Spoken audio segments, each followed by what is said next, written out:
This is Democracy Now!, democracynow.org. I'm Amy Goodman. As Christians around the world celebrated Easter Sunday, Palestinians face severe restrictions on entering the Old City in Jerusalem. Palestinian Christians from the occupied West Bank were prevented from reaching Jerusalem for Good Friday to walk the Via Dolorosa, the path Jesus is said to have followed on the way to his crucifixion more than 2,000 years ago. Even before October, Palestinian Christians had to seek permission to visit the Old City.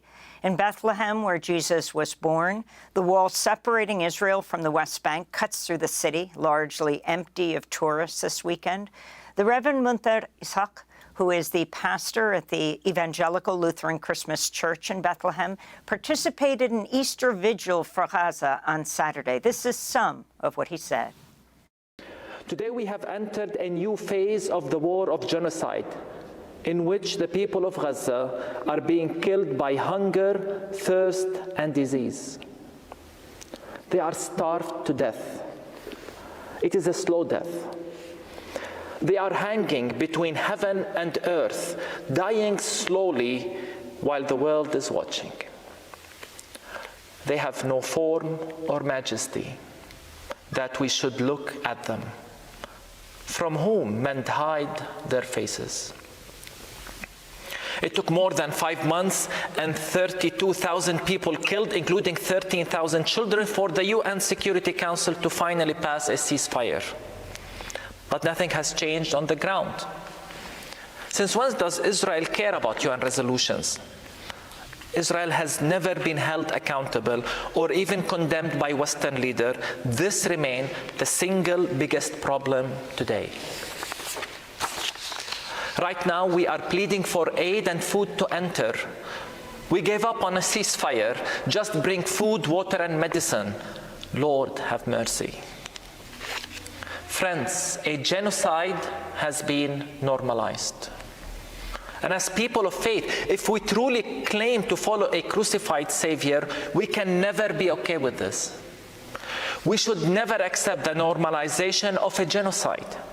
We should never be okay with children dying from starvation, not because of drought or famine, but starvation, man-made catastrophe, because of the empire.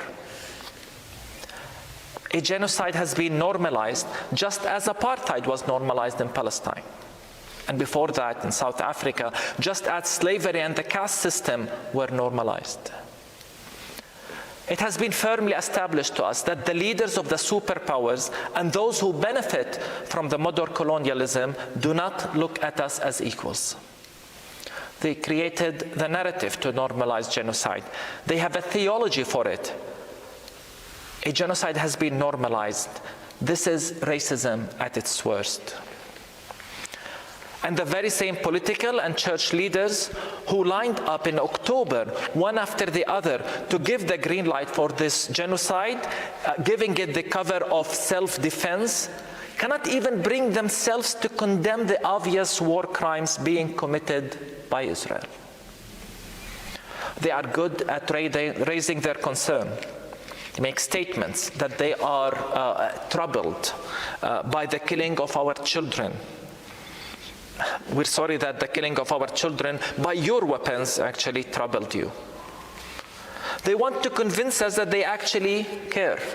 So they raise funds, they are silent during the genocide, and then show up afterwards with charity to say that they care. Can we really accept this? Many countries rushed to suspend their funding of UNRWA based on mere allegations that were not fully proven, yet did nothing with regards to the clear findings of the ICJ. The amount of hypocrisy is incomprehensible, and the level of racism involved for such hypocrisy is appalling. And now some politicians claim that their patience with Israel is ending, and we say, nothing can wash the blood from your hands. That was the Reverend Munther Isaac in English, pastor at the Evangelical Lutheran Christmas Church. speaking in Bethlehem at an Easter vigil for Gaza Saturday. Joining us now from Bethlehem in the occupied West Bank. Reverend Isaac, thank you for joining Democracy Now! Again. You joined us at Christmas time after you'd made that famous Christ in the Rubble. I'm wondering if you can share a description of what's happening in Bethlehem today in the occupied West Bank, and also talk about what happened on Good Friday. Thank you for having me. Bethlehem, like the rest of Palestinian cities in the West Bank, continue to be almost completely isolated since the war began. And when I say isolated, I'm not just referring to the fact that we cannot go to Jerusalem, but even a trip to other Palestinian towns and cities right now is a big hassle. It's a risky trip because of the potential of settler violence on the roads that Israel control between all the Palestinian towns and cities. And the delays that the checkpoints are causing. Sometimes you could wait up to 2 to 3 hours just on the checkpoint with no movement. It's all part of intimidation and control. And as I said, here in Bethlehem, we're also completely now isolated from Jerusalem. Jerusalem is 15, 20 minutes drive from where I'm speaking from. Jerusalem, we used to be considered like another neighborhood in Jerusalem, like two twin cities. But right now, for the first time in history, we are completely isolated as Bethlehem and Jerusalem. And again, if you could talk about what happened on Good Friday, the procession in the Old City. Well, it was not the normal procession. I mean, at least in previous years, some Palestinian Christians from the West Bank were given those permits by the Israeli military to cross to Jerusalem and attend whether the Via Dolorosa Jerusalem or visit Jerusalem, the Church of the Holy Sepulchre during the Holy Week. Permits are not available these days. The normal processions and prayers that take place in the Old City with many faithful were missing, and you could see that very small numbers took part in these prayers. And let's be clear, the idea that we need a permit is ridiculous to begin with. That's the problem. The problem is not that Israel is not giving us permits. The problem is that we need permits to begin with as Palestinian Christians from Bethlehem or Ramallah, that we need those permits to go to Jerusalem. This is the real scandal here. Can you describe the wall through Bethlehem for people to understand who haven't been there? Yes, it's a really ugly concrete barrier that's taller even than the Berlin Wall that cuts deep into some of our neighborhoods. It's very visible from very many places in Bethlehem. It gives the impression that we live in a big prison. And this is not just an impression, because all it takes for Israel right now is to close 2 checkpoints, and then we're completely isolated in Bethlehem. The wall speaks volumes. I mean, it's the message that it's sending, that we're not wanted, that we're as if dangerous. There is a psychological effect to it, again, because it's very visible. And the route of the wall is very indicative. As I said, it cuts deep into Palestinian neighborhoods in Bethlehem, and it basically confiscated all the land surrounding Bethlehem area. By that, I mean the agricultural land and land that would have been the space for natural expansion. That's why Bethlehem is very crowded right now. And when we say it confiscated Palestinian land, please understand, I'm not just making a political statement as if to say this is Palestinian land. This is land owned and farmed by Palestinian families, including Palestinian Christian families, for generations.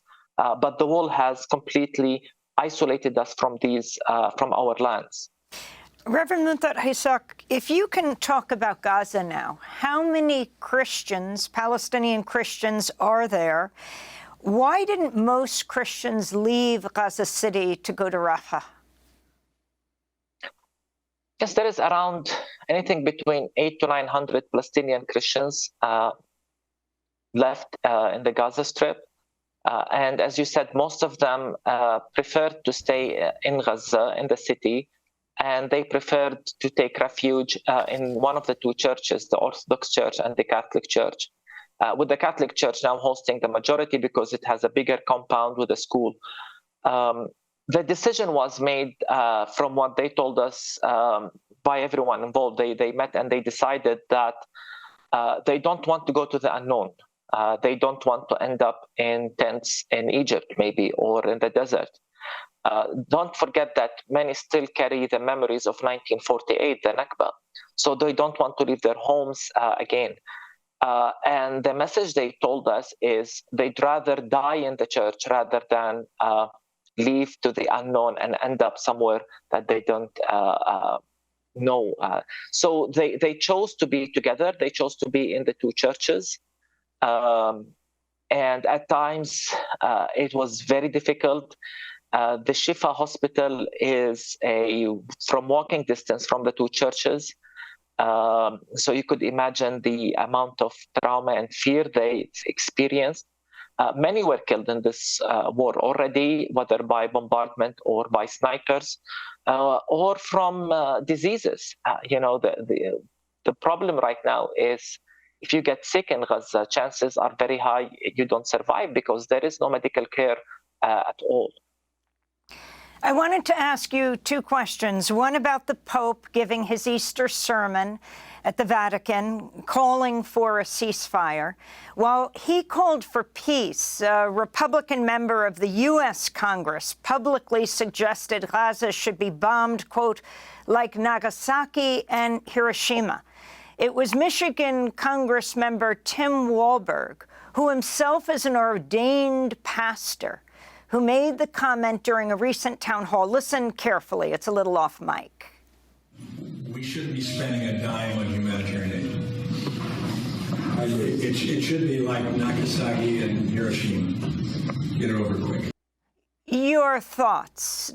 Shouldn't be sending a dime of humanitarian aid, and it should be dealt with like the U.S. dealt with Nagasaki and Hiroshima. I'm angry. It really makes me angry. And I've heard these comments and I couldn't believe it. I really couldn't believe it. It makes me angry as a Christian, makes me furious as a Christian for the lack of mercy and compassion. This is definitely not Jesus' way. I can't understand which Bible are they reading. And then when I search about this congressman, only to discover that he went to prestigious and influential evangelical seminaries. He was a pastor. I couldn't believe it. I mean, this is a stain on the credibility of the Christian witness. And the idea that he brings those two cities as a positive example, it's beyond my comprehension. He brings the example of two cities that were completely destroyed with hundreds of thousands killed as a positive example. I couldn't believe it. I couldn't believe that he would think of that, only to think that the real scary part of all of this is that Israel could actually do it and get away with it because of people like him providing the political and theological cover to execute such a genocide, just as we've been witnessing for the last 5 to 6 months. This is the scary part, that he thinks of it as a possibility and that we know that if it happens, there are those who will continue to defend it. I'm horrified by this. As a pastor, I'm appalled. And I'm angry because this is not a Christian witness. Finally, and we need more cause for ceasefire. We need stronger cause for a ceasefire like the one Pope Francis made. We need those church leaders to come to the Holy Land, come and demand a ceasefire. It's beyond tragic. We need to be very forceful in our demand right now for a ceasefire. Finally, in a moment, we're going to be talking about the mass protests in Tel Aviv around calling for, it used to be the resignation of Prime Minister Netanyahu. Now it's for the overthrow of the government. Your thoughts? Well, I think Netanyahu should have resigned on October 7th. He led us to this mess. And I'm not just saying that because of his negligence, but his policies, this current Israeli government's policies, their policies with regard to continuing the split between the Palestinian Authority and Hamas, empowering one over the other, even bringing cash money, the fact that they intentionally killed the two-state solution, all of that led us, I mean, these are all the policies that led us to this mess. And we've been saying that things are about to explode. We've been warning for that. So to me, he should have resigned. If he had any integrity, he should have resigned immediately after October 7th for causing the deaths of so many innocent Palestinians and Israeli civilians, as we are witnessing right now. Reverend we definitely Munther, need... I want to thank you so much for being with us, Reverend Munther Isaac, Palestinian Christian, theologian, pastor at the Evangelical Lutheran Christmas Church in Bethlehem. He addressed Easter Vigil for Gaza on Saturday.